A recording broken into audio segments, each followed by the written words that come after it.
বিজ্ঞান ও প্রযুক্তি বিষয়ক সম্পাদক মারুফ হোসেন, সহ বিজ্ঞান ও প্রযুক্তি বিষয়ক সম্পাদক নাইমুল ইসলাম নায়েব, সাহিত্য বিষয়ক সম্পাদক মাসুম বিল্লাহ, সহ বিতর্ক ও সাহিত্য বিষয়ক সম্পাদক জিশান বাবু, পরিবেশ ও সমাজসেবা সম্পাদক পদে আর রাফি খান, পরিবেশ ও সমাজসেবা সম্পাদক কুঞ্জশ্রী রায়, সুলগ্ন শুভ, পদে মিনারুল ইসলাম মেঘ। শিক্ষার্থীদের ভোটাধিকারের জন্য লড়াই করেছি সে প্রথম বর্ষের শিক্ষার্থী সাইদা হাসান ইবনে রুহুল। জাতীয়তাবাদী ছাত্রদল মনোনীত অংশ নির্বাচনের জিএস প্রার্থী। আমি আরবি বিভাগের 2017-18 সেশনের শিক্ষার্থী।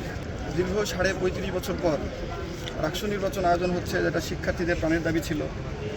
ছাত্রদল রাষ্ট্র নির্বাচনের জন্য বরাবরই সোচ্চার ছিল। আমরা এর আগে অনেকবার রাষ্ট্র নির্বাচনের জন্য দাবি জানিয়ে এসেছি।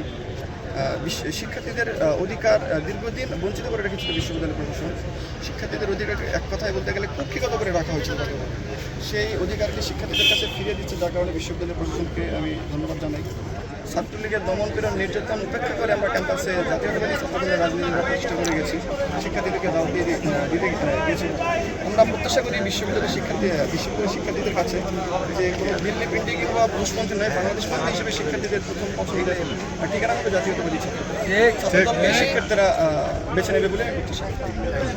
আমি রাজশাহী বিশ্ববিদ্যালয়ের ছাত্রদলের যুগ্ম সাধারণ সম্পাদক হিসেবে আছি এবং আজ ছাত্রদল মনোনীত প্যানেলে আমাকে এজিএস পদে প্রতিদ্বন্দ্বিতার জন্য নির্বাচিত করা হয়েছে এবং আমার যে দলে আমি বিশ্বাসী, দলের মতে বিশ্বাসী মতাদর্শে ছাত্রদল আমাকে এজিএস পদে প্রতিদ্বন্দ্বিতা করার জন্য যোগ্য হিসেবে তারা মনে করেছে, বিধায় আমাকে এখানে দিয়েছে। আমি অবশ্যই চেষ্টা করব শিক্ষার্থীদের নিয়ে তাদের ন্যায্য অধিকার, তাদের চাওয়া পাওয়া সব কিছু নিয়ে সামনে কাজ করার এবং একজন নারী হিসেবে অবশ্যই আমি চাইব নারীদের নিয়েও কাজ করার, তারা যাতে সামনে এগিয়ে আসে। পরিশেষে একটা সমতার যাতে ক্যাম্পাস আমরা পাই এবং সবাই যাতে এখানে তাদের মত প্রকাশের স্বাধীনতা, তাদের যে কোনো ন্যায্য চাওয়া পাওয়ার জন্য দুইবার ভাবতে না হয়, তারা যেন তাদের ছাত্র প্রতিনিধির কাছে খুব সহজেই পৌঁছতে পারে। একটা ছাত্র প্রতিনিধি যেন প্রতিনিধিত্বের পর্যায়ে চলে গেলে ধরাছোঁয়ার বাইরে না যায়, সে যেন তাদের সহপাঠীর হিসেবেই তাদের সাথে ট্রিট করতে পারে এবং সেভাবেই যেন তারা তাদের হয়ে সব কিছু রিপ্রেজেন্ট করতে পারে প্রশাসনের কাছে এবং তাদের অধিকার চাওয়া পাওয়া নিয়ে সামনে কাজ করতে পারে। আমি অবশ্যই সামনে এই চেষ্টা করব এবং আমার বিশ্বাস যে রাজশাহী বিশ্ববিদ্যালয়ের ছাত্রদল যে প্যানেল ঘোষণা করেছে, যথার্থ এটা ছাত্রবান্ধব একটা প্যানেল উপহার দিতে পেরেছে এবং রাজশাহী বিশ্ববিদ্যালয়ের শিক্ষার্থীরা এটিকে সাদরে গ্রহণ করবে।